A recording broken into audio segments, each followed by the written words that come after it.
Hi, and welcome back on my channel. Today is October 19th, 2025, and I'm here to bring you the wrap up of the third quarter of the year. So, grab something to drink, get cozy, because the list is long. We're gonna start.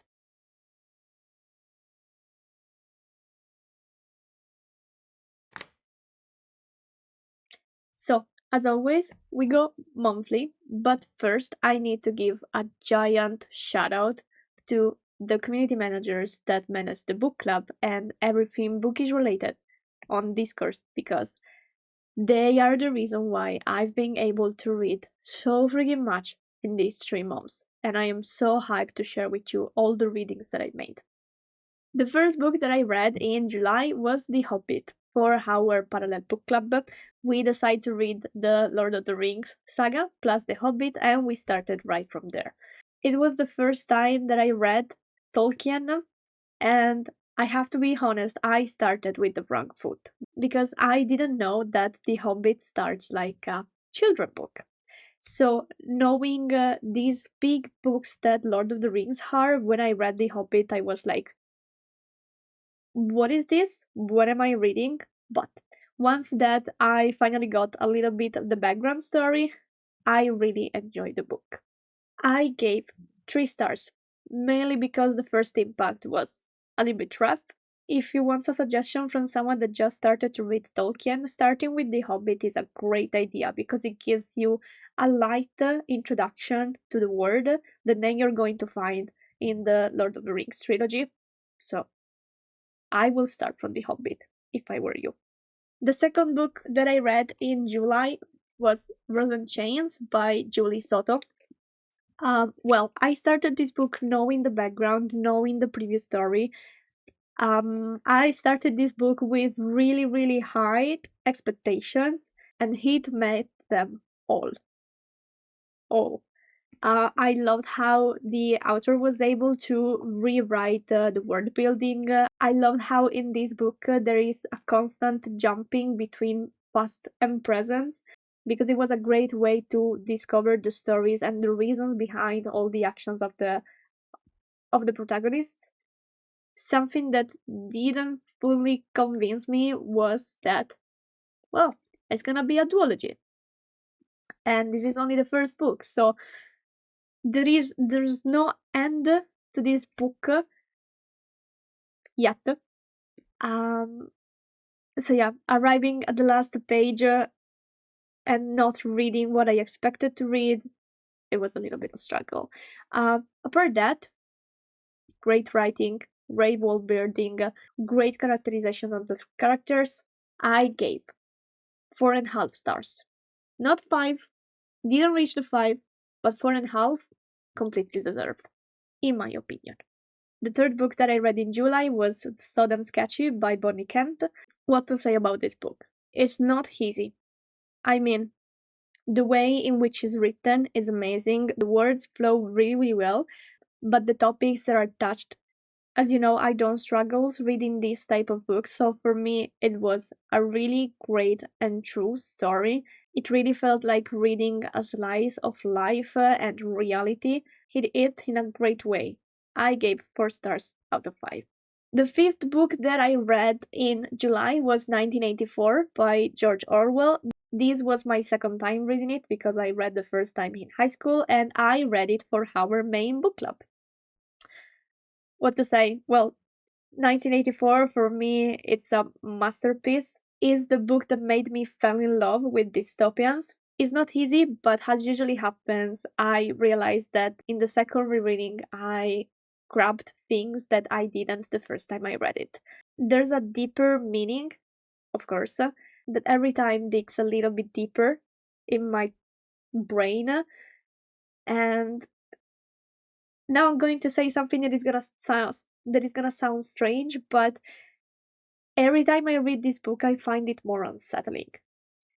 In a positive way, but it's incredibly unsettling. Also, thinking about the world that we're living in right now and the situation worldwide. Well, if you never read 1984, I really suggest you to do it because it's a great book. The last book that I read in July to keep company to 1984 was Animal Farm. I already tried to read the Animal Farm once. I think I was in middle school, and I know that I never finished it. I wasn't able to get into the story, but it was also the time in which I really didn't like to read. So when I had the possibility to read 1984 again, I said, okay, I'm going to read Animal Farm too. I enjoyed it, not as much as 1984, but I find it a little bit more childish. The topics touched, of course, are always super important because this too is a dystopian book, but the way in which it is narrated, it's a little bit more easier than 1984. Again, I use term childish, but it's not a negative. It's not a negative feedback. I gave 4 stars out of 5, while 1984 always gets 5 stars from me. I think I forgot to say it before. This was all for July, and we switched to August. August, I slowed down a little bit. I read 3 books, finished 2, and started 1. The first book that I finished in August was White Fang. Again, one of the books that I started probably in middle school and I never finished, so I decided to reread it, to start it again from zero. It's probably because the first memory that I have of White Fang it's from middle school. I always thought it was a book suitable for children. Well, absolutely nope. What a sad story. It's probably because I love animals and reading of this poor wolf was not bad. Was a little bit heavy. Yeah, without the a little bit, it was definitely heartbreaking.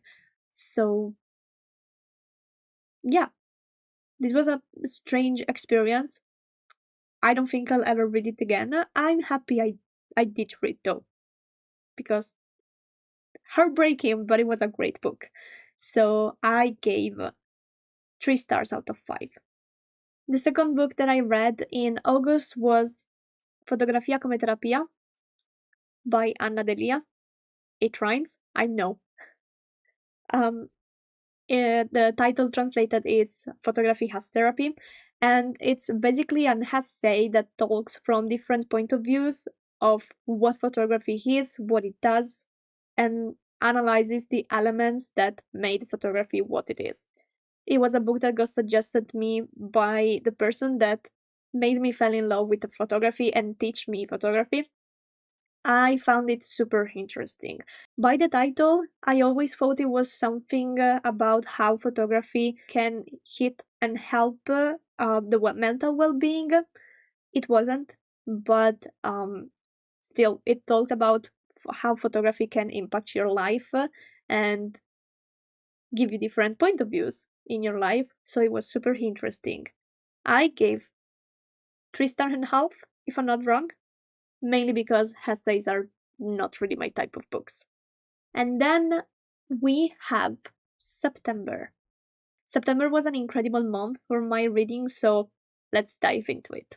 The last book that I started in August and the first book that I finished in September was Qualcuno con cui correre by David Grossman. Again, one of the books that I started in high school and I never finished.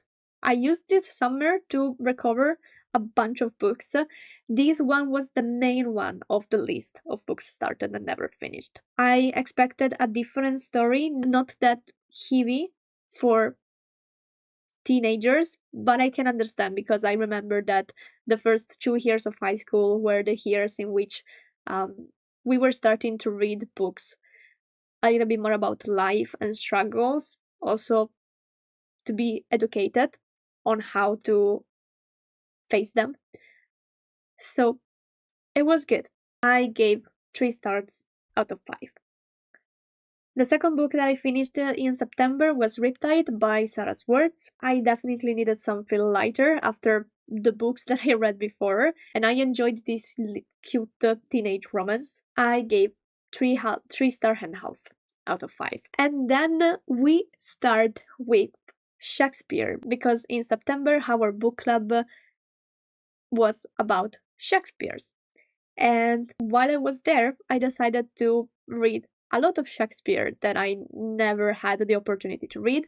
So we start with A Midnight Summer Dream, which got 4 stars out of 5.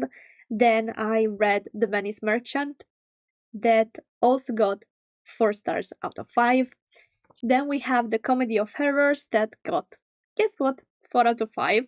And then we end with Macbeth, that, oh my god, I was missing reading Shakespeare plays so freaking much. Macbeth got 4 out of 5. I enjoyed this Shakespeare dive in so much this month, so again, thank you to our book club. The last book that I read in September was Exercise in Style by Raymond Queneau. I know that I mispronounced this surname because it's French. I am so sorry. It's a super interesting and also funny book because it's always the same scene but described in so many different ways, following all the types of metaphoric figures that you have in literature. It was a book that I had in my TBR since ages, and I'm so happy that I've finally been able to read it.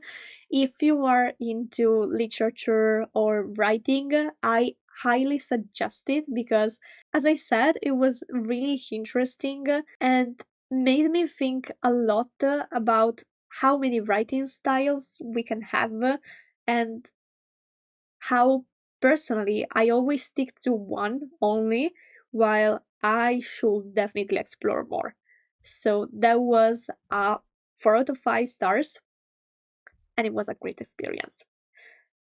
So that's it. I read a lot. I lost count of how many books I read actually in this season, but I know again that the majority of it is thanks to our book club and to our seasonal challenges that now we have hosted on Discord, Goodreads, and Storygraph. If you're interested to join us, now we have our Autumn challenge that is dedicated to Halloween and scary vibes. So I'm going to leave the links of the 3 platforms that I mentioned before in the descriptions. And if you'd like to join us in our bookish activity, feel absolutely free to do so. Thank you for sticking with me during this wrap up. I am really enjoying bringing you this bookish content, and I'm really glad that you are liking it and you're interested in me sharing my passion. So, as always, let me know what you read, what you liked, what you didn't, what you suggest, or which book you'll be like, hey, no, don't read it, because I'm going to be actually curious to read it. Also, if you say nope, because I find reading books that someone said, no, I didn't like it, actually pretty interesting, and we are going to talk about this in the next wrap up. So again, thank you for being here. Share your bookish thoughts, and I'll talk to you in the next video. Bye!